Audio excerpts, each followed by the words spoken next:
ইরানের president Ebrahim Raisi সহ ৯ জনকে নিয়ে আজারবাইজান থেকে উড়েছিল মার্কিন সংস্থার তৈরি একটি হেলিকপ্টার।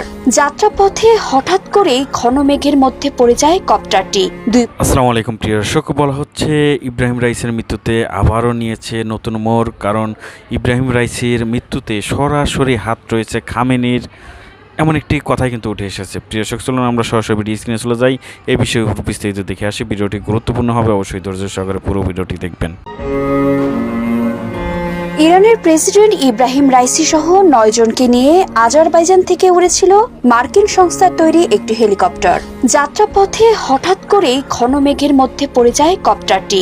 দুই পাশে থাকা অন্য ২ হেলিকপ্টার কোনো মতে আবহাওয়ার পরিস্থিতি থেকে বেরিয়ে আসতে পারলেও প্রেসিডেন্টের কপ্টার হঠাৎ মাঝ আকাশ থেকে হারিয়ে যায়। কি ঘটেছিল দুর্ঘটনার ঠিক আগের মুহূর্তে? হেলিকপ্টারটির বিধ্বস্ত হবার আগে ঠিক কি ঘটেছিল, গণমাধ্যমকে তার খুঁটিনাটি সবই জানিয়েছেন ইরানের প্রেসিডেন্টের চিফ অফ স্টাফ গোলাম হোসেন ইসমাইলি। ইরানের রাষ্ট্রীয় বার্তা সংস্থাকে তিনি জানিয়েছেন, ঘটনার দিন তিনি প্রেসিডেন্ট রাইসি ও ইরানের পররাষ্ট্রমন্ত্রী আব্দুল্লাহিয়ানকে বহনকারী হেলিকপ্টারটির পাশেই আরেক হেলিকপ্টারে ছিলেন। তিনি জানান, উড্ডয়নের সময় সবকিছু ঠিকই ছিল।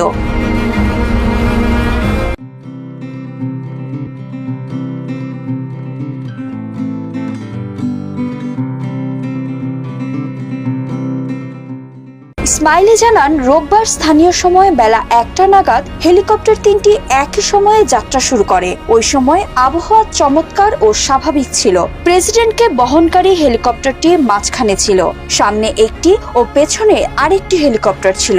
পুরো বহরের দায়িত্বভার ছিল প্রেসিডেন্ট রাইসিকে বহনকারী হেলিকপ্টারটির পাইলটেরই ওপর। তাকে সাহায্য করার জন্য একজন কো পাইলটও ছিল। ৩ হেলিকপ্টারের বহর যখন উড্ডয়ন করে তখন আবহাওয়া চমৎকার ও স্বাভাবিক ছিল।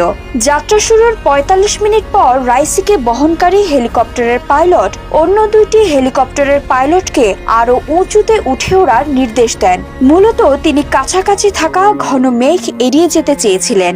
ওই সময় রাইসিকে বহনকারী হেলিকপ্টারটি হঠাৎ উধাও হয়ে যায়। ইসমাইলি বলেন, ঘন মেঘের উপর দিয়ে উড়ে যাওয়ার ৩০ সেকেন্ড পর আমাদের পাইলট প্রথম খেয়াল করেন প্রেসিডেন্টকে বহনকারী হেলিকপ্টারটি দেখা যাচ্ছে না। এরপর আমাদের পাইলট বৃত্তাকারে ঘুরতে থাকেন, হেলিকপ্টারটি খুঁজতে থাকেন। রাইসিকে বহনকারী হেলিকপ্টারের সঙ্গে বেশ কয়েকবার রেডিও ডিভাইসে যোগাযোগের চেষ্টা করা হলেও তা সফল হয়নি। এরপর তাদের হেলিকপ্টারটি উচ্চতা কমিয়ে আনে এবং পাশের একটি তামার খনিতে অবতরণ করে। তিনি জানান, ওই সময় অদৃশ্য হয়ে যাওয়া হেলিকপ্টারে থাকা পররাষ্ট্রমন্ত্রীও প্রেসিডেন্টের নিরাপত্তা ইউনিটের প্রধানকে বারবার কল করা হলেও তাদের কারোই সাড়া পাওয়া যায়নি। অন্য ২টি হেলিকপ্টারের পাইলটরা প্রেসিডেন্টের pilot captain Mostafa V K call করার চেষ্টা করেও সাড়া পাচ্ছিলেন না। তবে জটিল ওই পরিস্থিতিতে শুধু ওই হেলিকপ্টারে থাকা ইরানের সর্বোচ্চ ধর্মীয় নেতার প্রতিনিধি মোহাম্মদ আলী আল হাসেমের সঙ্গে যোগাযোগ করা সম্ভব হয়। তার অবস্থাও তখন ভালো ছিল না। একটি উপত্যকায় তাদের হেলিকপ্টারটি বিধ্বস্ত হয়েছে বলে জানান আল হাসেম। এরপর ইসমাইল আরেকবার তাকে কল করতে সক্ষম হন এবং তখনও একই কথা জানান তিনি।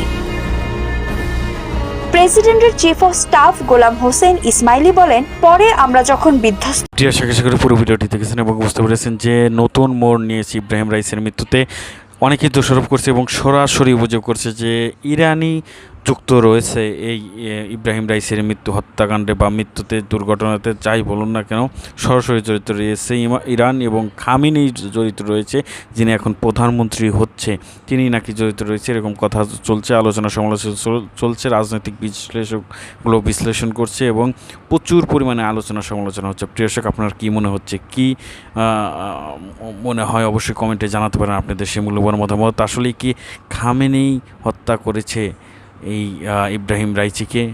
কি মনে হচ্ছে আপনার, জানাতে পারেন কমেন্ট বক্সে। সবাই ভালো থাকবেন, সুস্থ থাকবেন। আজকের ভিডিওটি এখানে শেষ করছি। আসসালামু আলাইকুম।